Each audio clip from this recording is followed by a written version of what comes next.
प्रिय विद्यार्थियों, आज लोक साहित्य एवं संस्कृति HND 307 जो BA थर्ड ईयर का छठा सेमेस्टर है, उसकी पहली इकाई जो है लोक, अर्थ, परिभाषा और अवधारणा, इस विषय पे चर्चा करेंगे। सामान्य रूप में हम हमेशा लोक की बात करते हैं, हम हर शब्द में लोक का प्रयोग करते हैं, लेकिन जब बात सैद्धांतिक रूप में उसको परिभाषित करने की आ जाती है या कॉपी में लिखने के लिए आ जाता है तो विद्यार्थियों को बहुत दिक्कत होती है। आइए समझते हैं कि लोक शब्द वास्तव में निष्पन्न कहाँ से हुआ और उसका क्या अर्थ होता है। लोक शब्द मूलतः लोक दर्शने धातु से निष्पन्न हुआ है। यहाँ एक शब्द और आता है निष्पन्न। ये जो निष्पन्न शब्द है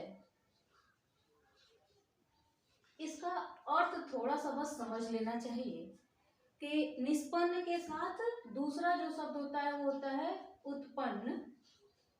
उत्पन्न का अर्थ होता है पैदा होना और निष्पन्न का अर्थ होता है कि जो पैदा हो चुका है उसका विकास। तो लोक शब्द पैदा नहीं हो रहा है, लोक शब्द विकसित हो रहा है। तो लोक शब्द विकसित कैसे हो रहा है? वो हो रहा है लोक दर्शने धातु से, और इसका धातुज अर्थ होता है देखने वाला, अर्थात जो हमको देखता है, जो प्रत्यक्षदर्शी है वह लोक है।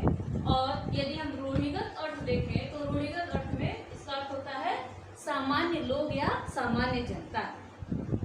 इस लोक शब्द को विभिन्न धार्मिक ग्रंथों में, पुराणों में, वेदों में स्थान स्थान पर अनेक रूपों में परिभाषित किया गया है।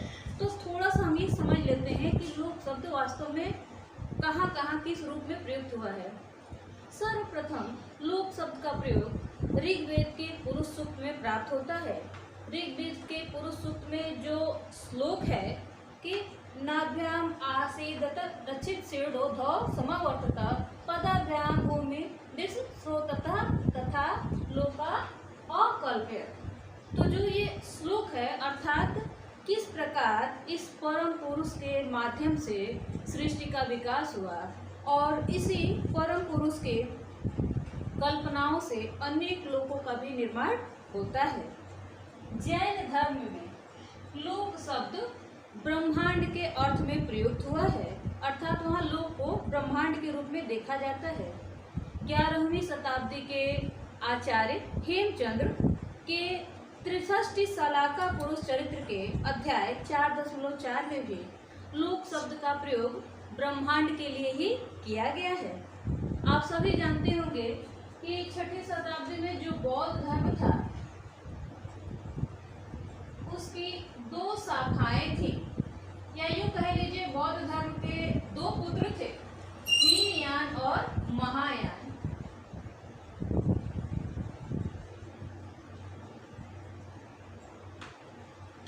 हीनयान को ही वज्रयान भी कहा जाता है। इस वज्रयान में लोक शब्द राशि चिन्ह के रूप में प्रयुक्त हुआ है। राशि चिन्ह मतलब एक प्रतीक के रूप में। और क्यों? क्योंकि वहाँ जो प्रसन्नपाद यानी श्री मंजुमूल कल्प की शिक्षाओं में जो लोग भाग लेते थे, जिन्हें प्रसन्नपाद भी कहा जाता था, उनके लिए लोक शब्द का प्रयोग मिलता है। दूसरी जो शाखा है महायान, वहाँ पर लोक शब्द के लिए संसार पर्याय दिखाई देता है, अर्थात वहाँ लोक संसार के रूप में प्रयुक्त हुआ है। फिर हिंदू धर्म में भी लोक शब्द को संसार ही माना जाता है। इसके थोड़ा सा इतर जाए तो गणित में जो भूत संख्या होती है वह लोक 3 के अर्थ में प्रयुक्त हुआ है, अर्थात जो भूत संख्या है 3, उस अर्थ में लोक का प्रयोग किया गया है। भरत मुनि के नाट्य शास्त्र में भी इसे गणित से प्रभावित होकर के लोक को 3 गुना ही माना गया है, अर्थात लोक वह है जो सही ज्ञान के 3 गुना ज्ञान रखता हो, उसे लोक कहा गया है।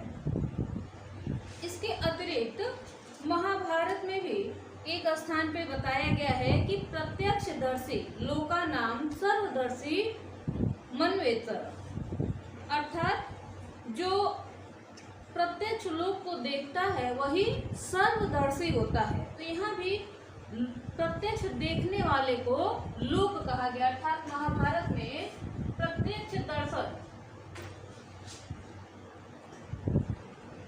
करने वाला जो है वह लोक के नाम से अभिहित हुआ है।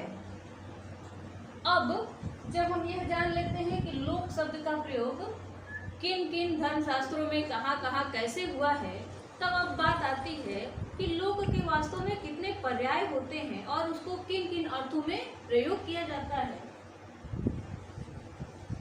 तो जो हमारा लोक शब्द है उसके मूलतः 3 पर्याय दिखाई देते हैं। जो लोक है उसके लिए जन, नर और मनुष्य 3 पर्याय मूल रूप में हमेशा दिखाई दिया करते हैं। पंडित श्रीपद दामोदर सातोलेकर के अनुसार जन का तात्पर्य यह है कि जो जनन करे, प्रजनन करे, अर्थात जो प्रजनन करता है, जो प्रजनन करने के अलावा कोई और काम नहीं करता, जो अन्य लोगों को उत्पन्न करता है वह जन कहलाता है। जबकि जो संसार को देखता है, जो देखने वाला होता है वह लोक होता है। नर का अर्थ होता है न रमण, न रमण, अर्थात जो भोग विलास में रमन नहीं करता है, जो निर्लिप्त होता है उसे नर कहा गया है। और मनुष्य का अर्थ होता है मनन करने वाला,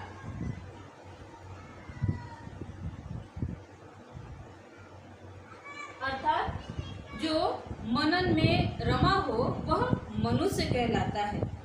इन सारी परिभाषाओं को देखते हुए शब्दकोश में लोक के 2 अर्थ किए गए हैं, स्थान विशेष और जन सामान्य।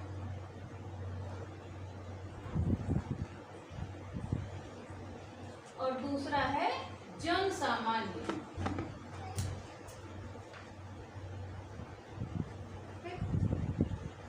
इन सारी परिस्थितियों को देखते हुए, परिभाषाओं को देखते हुए आचार्य हजारी प्रसाद द्विवेदी ने जब लोक शब्द को परिभाषित किया तो लोक शब्द को परिभाषित करते हुए कहते हैं कि लोक शब्द का अर्थ जनपद या ग्राम नहीं है, बल्कि नगरों और गांवों में फैली हुई वह समूची जनता है जिनके व्यवहारिक ज्ञान का आधार पोथियां नहीं है।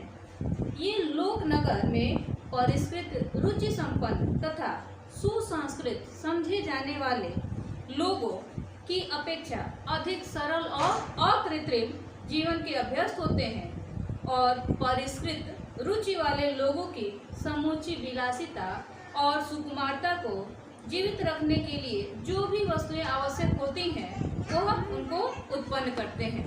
उम्मीद है कि यह वीडियो आपको अच्छा लगा होगा। यदि यह जानकारी आपके काम आए तो इसका उपयोग करिए, चैनल को सब्सक्राइब करिए, वीडियो को लाइक करिए और अधिक से अधिक लोगों तक शेयर करिए, क्योंकि बीए के विद्यार्थियों के लिए यह सिलेबस नया है और मैं इस सीरीज में आपके संपूर्ण पाठ्यक्रम का सिलेबस तैयार करूंगी। तो अगर आपने चैनल को सब्सक्राइब किया है, आपने बेल आइकन को दबाया है तो तुरंत आपको वीडियो प्राप्त हो जाएगा। धन्यवाद।